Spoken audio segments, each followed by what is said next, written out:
Soy Fernando Díaz Villanueva, hoy es 28 de marzo de 2020 y esto es La Contracrónica.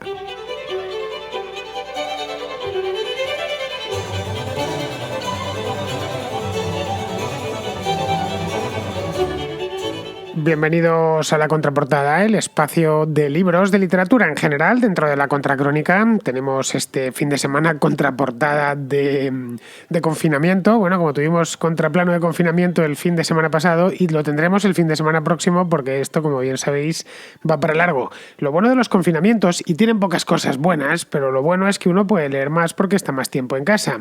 Y una vez pues ha hecho su trabajo y ha hecho las cosas que tenía que hacer, pues no tiene la tentación de irse a la calle por ahí de pingo y se queda en casa y, entre otras cosas, pues puede leer libros, puede también ver películas. Es decir, tanto para la contraportada como para el contraplano va a venir bien este confinamiento, así que espero que estéis leyendo mucho, estéis viendo muchas películas y muchas series y luego me enviéis vuestras notas de voz aquí a La Contracrónica.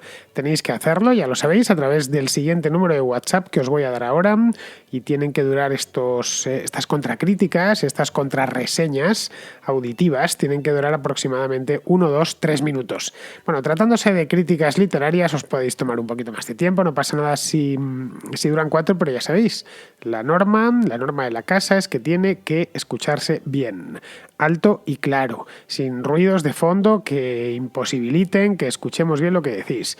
Bien, el número, como os decía, el número de WhatsApp de La Contra.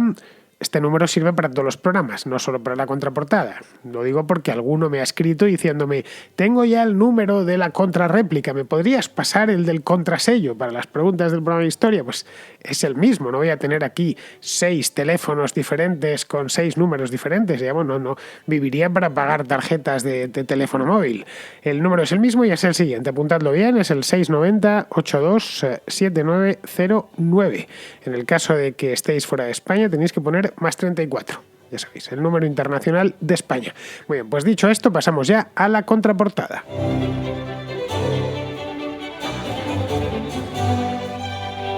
Empezamos el programa de hoy con Agustín, que nos trae no uno, sino que nos trae 2 libros, y los 2 son de ese genio neoyorquino llamado Herman Melville, que a mí me gusta mucho, y después de escuchar el mensaje de Agustín, cosa que vais a hacer vosotros ahora mismo, en cuestión de unos segundos, pues veo que a él también le gusta muchísimo. Bueno, vamos a escuchar y que nos cuente algo sobre estos 2. Bueno, no son grandes libros desde el punto de vista de grosor, pero sí en cuanto a la calidad. Que nos lo cuente Agustín. Y hoy traigo una novela corta de Herman Melville titulada Benito Cereno, que no es con motivo del bicentenario del autor, que nació en el 1819.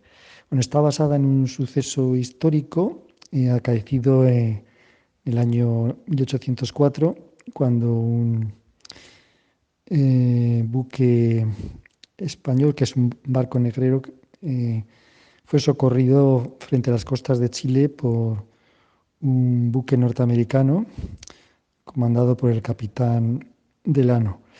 La acción transcurre cuando el capitán norteamericano pues sube a bordo del navío español y conoce al capitán Benito Cereno y encuentra su comportamiento muy extraño, así como de los negros y los escasos marineros españoles que se dejan ver, que también tienen unas actuaciones extrañas.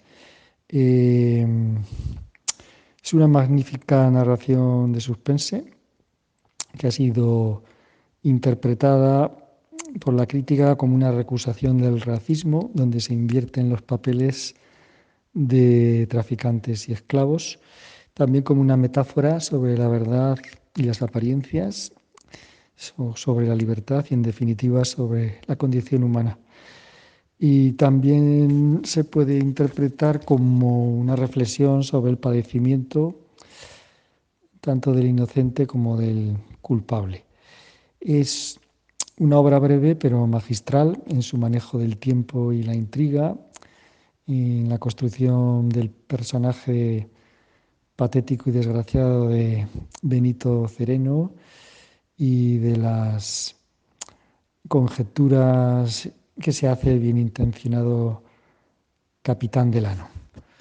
Y también quiero recomendar el cuento corto de Henry Melville titulado Bartleby y el escribiente, que se ha convertido en un clásico a pesar de su escaso éxito inicial.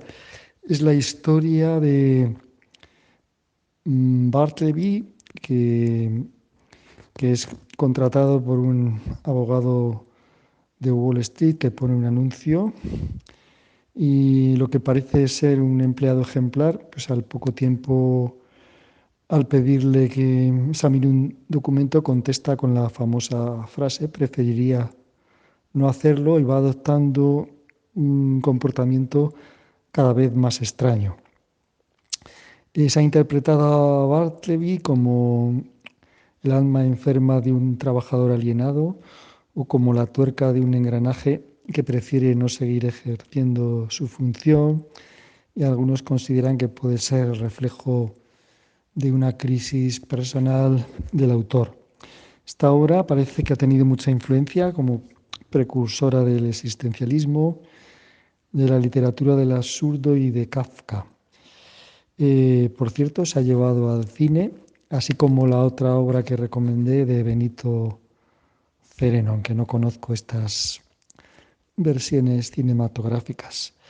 Bueno, hasta pronto. Saludos de Agustina a todos los amantes de la buena lectura. Hasta pronto. Bien, ambas novelas son muy buenas. Bueno, novela propiamente dicha, lo que se dice novela solo es Benito Cereno, porque Bartleby el escribiente se trata de un cuento de aproximadamente, yo calculo, unas 70 páginas, por ahí, digo que estoy hablando de memoria. Es la edición que tengo yo, que es bastante antigua, es la de la editorial Austral, de estas clásicas, ya sabéis, las del Carnero, estas que eran de color azul. No sé si habrán sacado alguna editorial, alguna edición nueva. Los de esto creo que pertenece a Alianza, si mal no recuerdo. Bueno, la de toda la vida, de Bartleby el escribiente. No sé si habrá alguna más. Este evidentemente es un autor, Herman Melville, que murió hace ya más de un siglo y que por lo tanto pues sus derechos están más que vencidos y puede publicarlo cualquier editorial. Bien, de Benito Cereno no me acuerdo mucho, si os soy sincero, porque lo leí hace un montón de años. Pues cuando era yo un jovencito, pues no sé, de esto hace 20 años, una cosa así, más creo, más de 20 años, pero sí que me quedó muy grabado, tanto que si me hablan de Benito Cereno me sigue viniendo la misma idea. Es esa atmósfera de angustia.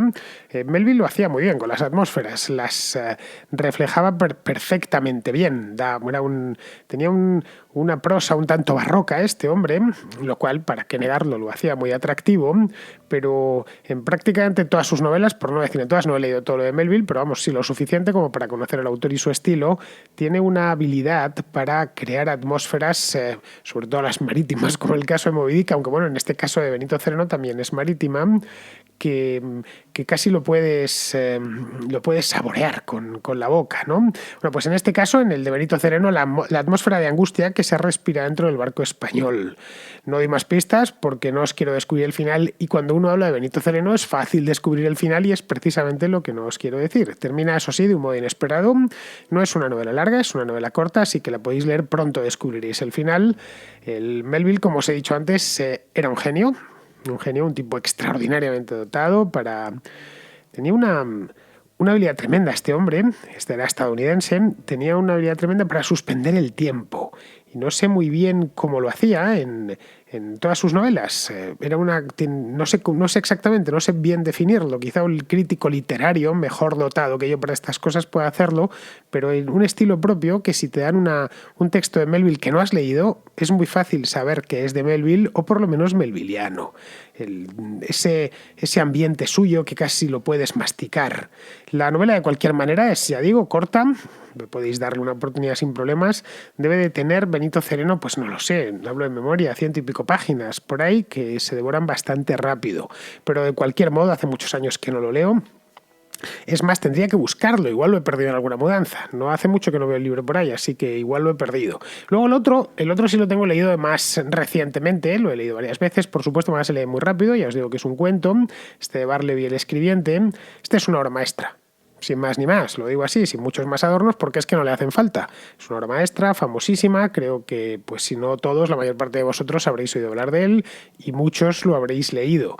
Es básicamente Bartleby el escribiente, Es literatura del absurdo. Es que no encuentro otro género mejor para describirlo, pero literatura del absurdo escrita en pleno siglo XIX, a mediados del siglo XIX.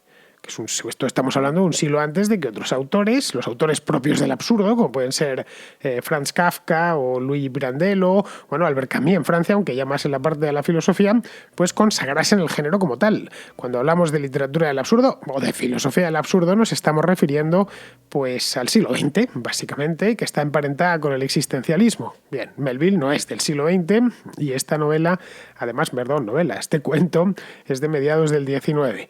El protagonista del cuento es Bartleby, lo dice el título, Bartleby el escribiente. Bartleby es, a ver cómo lo resumo. A ver, él es un ser absurdo, con un trabajo absurdo y una vida absurda. Es que no tengo otra mejor manera de describirlo que en una obra literaria que es puramente absurda y a la vez, precisamente por eso, es deliciosa. Bartleby trabaja de escribiente, como bien dice el título, en el despacho de un abogado de Nueva York, al que le responde continuamente el mítico, lo habréis oído 1000 veces y lo habréis dicho otras tantas, preferiría no hacerlo. Esto lo dice, es una de las frases, la frase más famosa de este cuento. Se lo dice cada vez que su jefe, que el abogado, le encarga algo. Está trabajando, entonces le propone hacer o le ordena hacer una cosa, le miran y le dicen preferiría no hacerlo. Y por supuesto no lo hace. Un tipo semejante, pues la verdad es que, ¿qué queréis que os diga? Solo podía haber aparecido en el siglo XX, un tipo así, pero Melville lo pare en pleno siglo XIX. Es decir, alguien que que vive pegado a un escritorio, y que su vida es estar pegado a ese escritorio. Claro, alguien así no podía pasar desapercibido a la industria del cine. Que nos comentaba Agustín, que esto había tenido una adaptación cinematográfica. Bueno, ha tenido varias adaptaciones cinematográficas, no sé ni cuántas. Quizás sean 6 o 7, quizá alguna más. La última, que esta se hizo, fue una película de Hollywood y tal, bien, yo la recuerdo haberla visto hace unos años, pues debe de ser del año, Crispin Glover es el que interpreta a Bartleby, de eso estoy seguro, y debe de ser del año 2000, una cosa así, más o menos, quizá un poco más tarde. Eso sí, no os esperéis encontrar el cuento trasplantado al celuloide, es decir, a la película, porque no es lo mismo, es una adaptación bastante libre, porque a fin de cuentas, pues no deja de ser algún relato muy breve. No daría para toda la película. Así que el director lo que hace es ampliarlo y luego la acción la presenta incorporando elementos de comedia, porque más el personaje de Bartleby, aparte de absurdo, es un poco cómico. No traiciona, eso sí, la película, por lo que recuerdo, el personaje original, que es la encarnación pura del tipo que está completamente solo y que le da todo igual. Bueno, pues por eso le dice al jefe aquello de preferiría no hacerlo. Ya me diréis vosotros, si seríais capaces de llegar a vuestro jefe, que os encargue algo, le miréis ni siquiera con cara despectiva, con cara de circunstancia, como que os da completamente igual todo, estar ahí, trabajar, no trabajar, y le decís preferiría no hacerlo. Bueno, si no habéis leído el libro el cuento, hacedlo, de verdad, os gustará, lo podéis encontrar por todas partes, porque ya digo que Melville es un autor tan antiguo que sus obras las podéis encontrar en papel, podéis encontrarlas en PDF, podéis encontrarlas en Kindle, por supuesto, y es de estos clásicos de la literatura, de esos que, no sé, yo creo que hay que leer como mínimo una vez en la vida.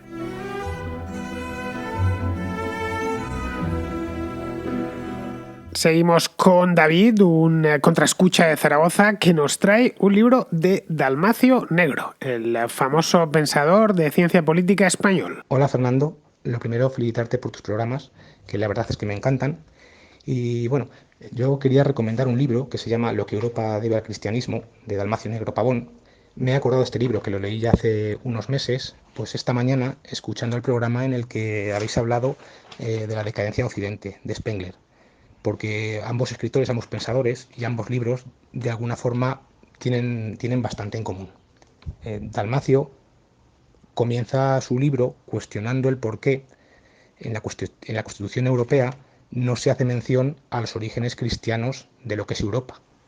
Lo que hoy conocemos por Occidente, para él viene a ser lo que es la cristiandad, en sus diferentes formas, catolicismo, protestantismo, en el este los ortodoxos. Cuestiona también y explica el por qué hoy en día, en estos tiempos modernos que corren, se reniega continuamente de la religión y viene a decir que una civilización sin religión está perdida, porque cuando no hay religión aparecen otras fuerzas, otros poderes que vienen a sustituir al Dios. Ahí tenemos ahora mismo los comunismos, los fascismos, muchos de los ismos, que para mucha gente es una religión hoy en día. Habla también y explica que para él considera que la primera revolución de la historia de la humanidad fue el cristianismo, en los tiempos del Imperio Romano, y que lo que vinieron después, y que se consideran por todos las revoluciones principales de la humanidad, no son más que contrarrevoluciones respecto al cristianismo. Es decir, la propia Revolución Francesa y la Revolución Rusa venían a derrocar lo que había, entre ello la idea del Dios y lo que representaba el Dios cristiano en Europa. Y bueno, la verdad es que es un libro que me ha encantado y como colofón, en el último capítulo, viene a explicar 20 cosas las cuales se deben al cristianismo en Europa, ¿vale? Entre ellas, por ejemplo, la democracia, entre ellas también el laicismo, el liberalismo, cosas que existen en Europa y que en otras civilizaciones con otras religiones no han podido tener lugar. Y bueno, pues nada más, recomendar este libro y un saludo. Pues mira, David, no he leído este libro de Dalmacio Negro, pero vamos, seguro que es de primera categoría porque Dalmacio es una de las mentes más brillantes de España y lo viene siendo además desde hace muchos años porque lleva en activo, no lo sé, pero de toda la vida, algo así como medio siglo, si no algún año más. Y ojo, y que sea mucho más, porque Dalmacio ya digo que es un tipo muy brillante. Hace 2 años, yo a Dalmacio Negro le conozco personalmente y además le conozco como autor desde que yo era estudiante. Recuerdo haber ido a alguna conferencia pues allá por los años 90. Dalmacio era más joven, tenía más energía de la que tiene ahora, vamos, más energía física, quiero decir, porque energía intelectual, la verdad es que a Dalmacio Negro le sobra. Hace un par de años, como os decía, fui a hacerle unas fotografías para una revista que me encargaron y bueno, pues me citó en su casa para que se las hiciese allí. Yo quería hacérselas en su despacho, en su biblioteca y no esperaba encontrarme libros, lógicamente, pero no tantos. Fue una cosa fuera de lo común. Las fotografías podéis encontrarlas en la revista Millennium. Debe de ser estas fotos de 2018 o 2017, por ahí. Y no sé, seleccionaron 3 o 4 de las que les hice. Le hice un montón de ellas porque la verdad invitaba a hacer fotos a aquella casa llena de libros. Y bueno, me recibió en su casa de Madrid. Llegué, nos sentamos, le hice las fotografías primero y luego nos quedamos hablando un rato en una especie de estudio / despacho / biblioteca que tiene, porque la verdad es que lo está en el ático de la casa y todo lo concentra ahí. Está cargada de libros hasta arriba. Yo no había visto tantos libros juntos en tan poco espacio en ningún lugar, vamos, como la Biblioteca Nacional, pero dentro de una casa. Él tiene, aparte de su estudio, tiene libros repartidos por toda la casa, pero bueno, en plan de 2 filas, 3 filas y cosas así por las escaleras. Él trabaja en un espacio pequeño con varios torres de libros rodeándole. Os imagináis, ¿no?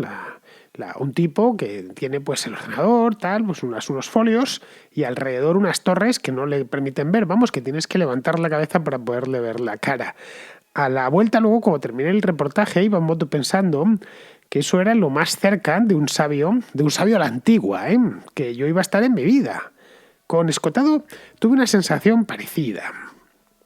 Pero Escota no trabaja con tantos libros. Tiene muchos en su despacho, tiene muchos a su alrededor, pero no tantos. Ojo, que ya es decir, porque si habéis visto alguna entrevista, la que le hice yo a Escotado hace cosa año y medio, se le veía bastantes libros por detrás, pero no esa cantidad tan desproporcionada que tiene Dalmacio, que es algo completamente fuera de lo normal.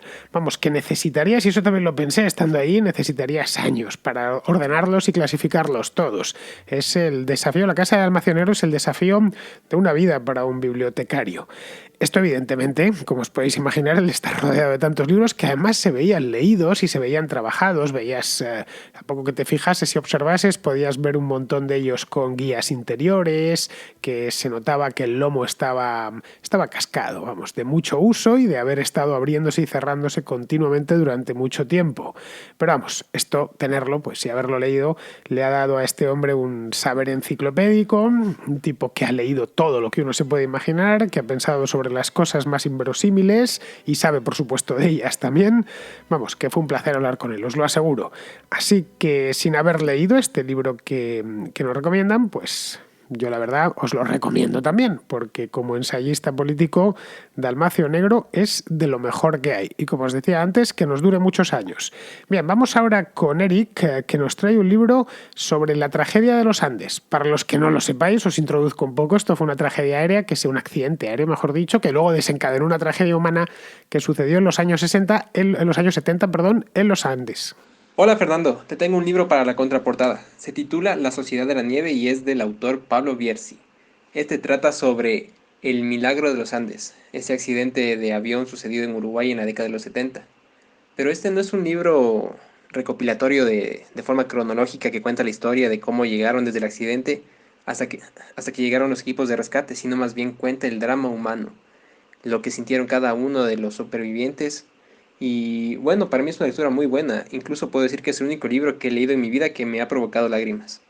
Un abrazo y felicidades por el programa. Este de La Sociedad de la Nieve es un clásico sobre el accidente de avión uruguayo, que esto sucedió en los Andes en el año 1972, en la primavera austral de 1972. Si hubiera sucedido en el verano, es decir, un par de meses más tarde, no les hubiera pasado tanto, hubieran podido salir de allí, pero les sucedió en una época, pues la primavera, ya sabéis lo traicionera que puede llegar a ser en las montañas, es cuando peores nevadas caen. Y aunque los días son algo más largos, se convierten muchas veces las cordilleras en intransitables pues al final del invierno. Y esto es lo que se encontraron estos hombres, eran todos jóvenes. Esta es una historia que ha ocasionado pues infinidad de reportajes, toda una bibliografía en sí misma sobre la tragedia de los Andes y también una película. Una gran producción de Hollywood del año 1993, la conoceréis por el título, se titula Viven, y la verdad es que tuvo mucho éxito en aquel momento, la película está muy bien, estuvo asesorada obviamente por los supervivientes. Bien, la historia de la tragedia de los Andes es de estas historias tan alucinantes que si fuesen ficción, pensaríamos que el guionista le echó mucha imaginación al asunto, es decir, no te la terminarías de creer y pensarías que está fantasmeando. Cuando ves Viven, porque sabes ya de antemano que la historia es real y que eso sucedió.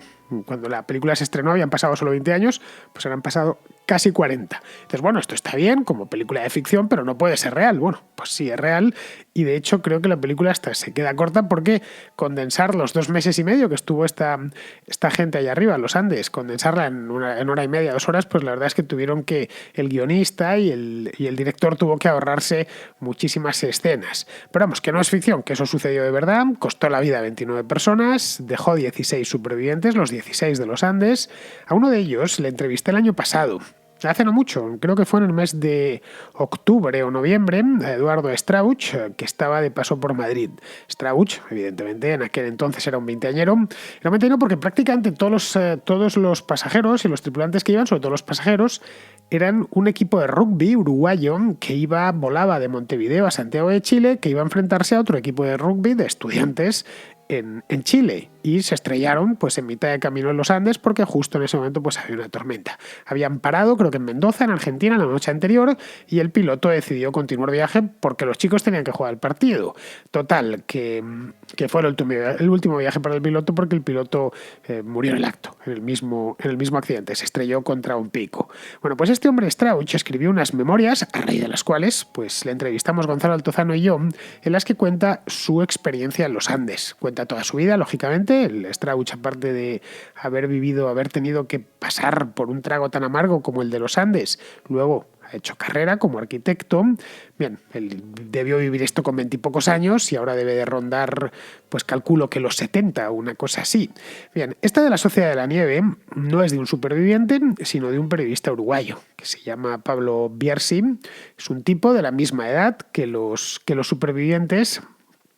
De hecho, según tengo entendido, fue al colegio con ellos, o vamos, que coincidió. A ver, Uruguay es un país pequeño y lo era pequeño desde el punto de vista que no tiene muchos habitantes y por lo tanto, pues no diré que todo el mundo se conoce, pero sí que es un país en el que es fácil encontrar conexiones de unos con otros. Lo mismo que pasa, pues como en todos los países pequeños. Bien, en este caso él sí los conocía previamente, tienen además la misma edad, y lo que hizo, el libro debe de tener, de La Sociedad de la Nieve, debe de tener 12 o 13 años. Es del año 2008, 2009, por ahí. Y lo que hizo Bierzi fue subir a la cordillera, al lugar del accidente exactamente, con los 16 supervivientes y sus familiares. Durante el verano, pues debió ser 35 años más tarde, es decir, a finales de la década pasada. y recordar con ellos pues los 2 meses y pico, fueron 72 días exactamente, que pasaron allá arriba, a 3.500 metros de altitud, rodeados de nieve. De ahí viene lo de la Sociedad de la Nieve. Completamente incomunicados, de hecho les dieron por perdidos, les dieron por muertos. Al principio, a la semana de buscarles, pensaron que era poco menos que imposible, que se hubieran salvado de un accidente aéreo y que además, pues a 3 o 4.000 metros, en esa época del año no hay más que nieve. Y por supuesto no se mataron todos, porque tuvieron que luchar día a día, pues casi hora a hora por sobrevivir. Bueno, que se vieron obligados a alimentarse de los cadáveres de sus propios compañeros, que estaban muertos. Aparte de esto, pues se las ingeniaron pues para lo más difícil, que era para sobrevivir a cualquier coste en ese ambiente con temperaturas de 20 y de 30 grados bajo cero, cosa que al menos 16 de ellos consiguieron. Bien, aquello evidentemente pues les dejó tocados de por vida y dio lugar a toda una literatura. Y este libro, al parecer, pues es La Sociedad de la Nieve. Digo que al parecer porque yo no lo he leído, aunque por supuesto sí he oído hablar de él. Creo que lo publicó Debate en España hace ya unos cuantos años y lo podéis encontrar todavía en la librería. Pues dicen que es la obra definitiva sobre la tragedia de los Andes. Bien, vamos ahora con José Carlos, que nos trae un libro de matemáticas y os quedaréis sorprendidos. ¿Un libro de matemáticas? Sí, de matemáticas. Fue principalmente la curiosidad científica la razón que me llevó a leer un libro titulado La música de los números primos, escrito por un matemático, catedrático por la Universidad de Oxford, Marcus du Sautoy. Otra de las razones fue que está editado por Acantilado, y esto generalmente es garantía de una buena elección literaria. Yendo al grano, sabemos que los números primos se definen como aquellos números enteros indivisibles, como por ejemplo el 13 o 17. Su importancia para la matemática descansa en que cualquier otro número que no sea primo puede construirse multiplicando estos números de base primitiva. A pesar de su aparente simplicidad, los números primos siguen siendo los objetos más misteriosos que estudian los matemáticos. Si examinamos una lista de números primos, descubriremos que es imposible prever cuándo aparecerá el siguiente. Pero, ¿qué pasaría si hacemos una fórmula que genere la secuencia de números primos? Pues bien, esta es la pregunta clave sobre la que gira todo el argumento del libro. Para ello, el autor hace un repaso histórico de una serie de matemáticos, desde Euler, Riemann, Gauss e incluso Turing, con su desciframiento de la máquina Enigma, con el fin de sumergirnos en la demostración de la hipótesis planteada. Y lejos de lo que aparentemente podamos pensar, lo hace de forma atrayente para el lector. Jamás pensaría, por poner un ejemplo, que los números primos tuvieran un papel tan relevante en el campo de la criptografía de las transacciones por Internet. En fin, aunque de una temática muy particular, a mí me ha entusiasmado su lectura y por ello lo recomiendo. Muchas gracias, Fernando. Un saludo para ti y para todos los contracroniqueros. Pues sí, José Carlos, Acantilado es garantía de una buena elección literaria. No tiene el libro malo esta gente, da gusto solo mirar las portadas, están bien editados, toda la selección editorial es maravillosa, los autores muchos son desconocidos y uno los conoce a través de lo que han seleccionado en Acantilado. Yo tengo un montón de ellos en casa, no concretamente pero este sí le conocía de haberlo visto. No lo he leído, no creo que lo vaya a leer, pero lo he visto en las librerías y aunque no me gustan las matemáticas, no me han gustado nunca, no te voy a negar que al verlo por primera vez, pues no sé si el año pasado o el anterior, lo vi, me despertó mi curiosidad e incluso lo ojeé. Yo a las matemáticas, la verdad os lo digo, nunca les he descubierto la belleza, no niego que la tengan, eso es seguro, pero vamos, que soy incapaz de vérsela. Lo que sí te reconozco es que hojeando este libro, ya digo, de pie, en la librería, me enganchó brevemente cuando empecé a leer uno de sus capítulos que elegí al azar. Ya sabéis, supongo que esto lo habréis hecho en muchas ocasiones. Vais, os ponéis delante de la estantería y empezáis a leer y más de un libro termina cayendo así, porque se leen 3 o 4 páginas y ya no te puedes separar de él, vas corriendo a pagarlo antes de arrepentirte y te lo llevas. Bueno, si a mí me gustó esto y ya leí 3 páginas, pues a alguien que sí le gustan las matemáticas, los números primos y estas cosas, pues entiendo que a ti te haya gustado tanto. Bien, vamos a terminar ya, vamos con Martín, que hacía mucho tiempo, bastante, que no pasaba por aquí, pero que lo hará en las próximas semanas, en las próximas contraportadas, porque me ha enviado unos cuantos audios, no sé cuántos son, pero tranquilamente 7 u 8, con sus respectivos libros. El de hoy es un título muy reciente de Pedro Insua sobre la vuelta al mundo de Magallanes y Elcano. Y el libro que vengo a recomendar para vuestras mercedes de la contraportada se llama El orbe a sus pies de Pedro Insua, que fundamentalmente es de la editorial Ariel y es en conmemoración a los 500 años o al medio milenio de la vuelta al mundo hecha por Magallanes y Elcano. Y bueno, al principio del libro te describe cómo se realizó la hazaña, pero luego después luego posteriormente a lo largo de los capítulos del libro te explica las implicaciones que tuvo aquello en el campo de la cartografía y de la cosmografía. Y luego también te cuenta otros hechos como la discusión en el Tratado de Zaragoza del Antimeridiano, luego también la discusión entre José de Acosta y Alonso Sánchez de utilizar Filipinas como una plataforma para extender el cristianismo a China por parte de los españoles, de la misma manera que se hicieron con las islas del Caribe y América. O luego después también él escribe el libro desde un punto de vista de la filosofía de la historia para reivindicar este día como decía Hegel, como el día de la universalidad. Así que muchas gracias.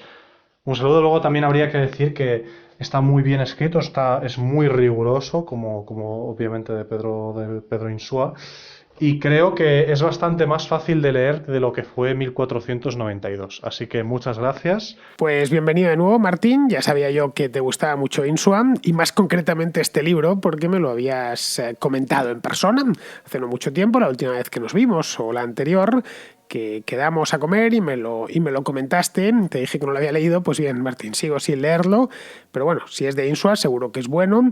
Además, estamos en pleno 5º centenario del viaje de la circunnavegación del globo, así que qué mejor momento para leerlo que ahora. Al parecer, Pedro, en este libro, reivindica la completa españolidad del viaje. ¿Por qué lo hace? Pues porque anda el gobierno portugués apuntándose el tanto. Bueno, yo a Pedro le dije, no me acuerdo cuándo, creo que el año pasado, le dije en persona, eso sí, a Pedro Insua, que él es de Vigo, que no nació portugués de puro milagro, es decir, por 40 kilómetros, que es lo que separa Vigo de la frontera portuguesa. Luego, además, en fin, con Portugal siempre hay que ir de la mano. Entre hermanos no nos vamos a pelear por algo como esto. Muy bien, queridos amigos, pues con esto terminamos la contraportada de hoy y yo os emplazo a que volváis por aquí mañana.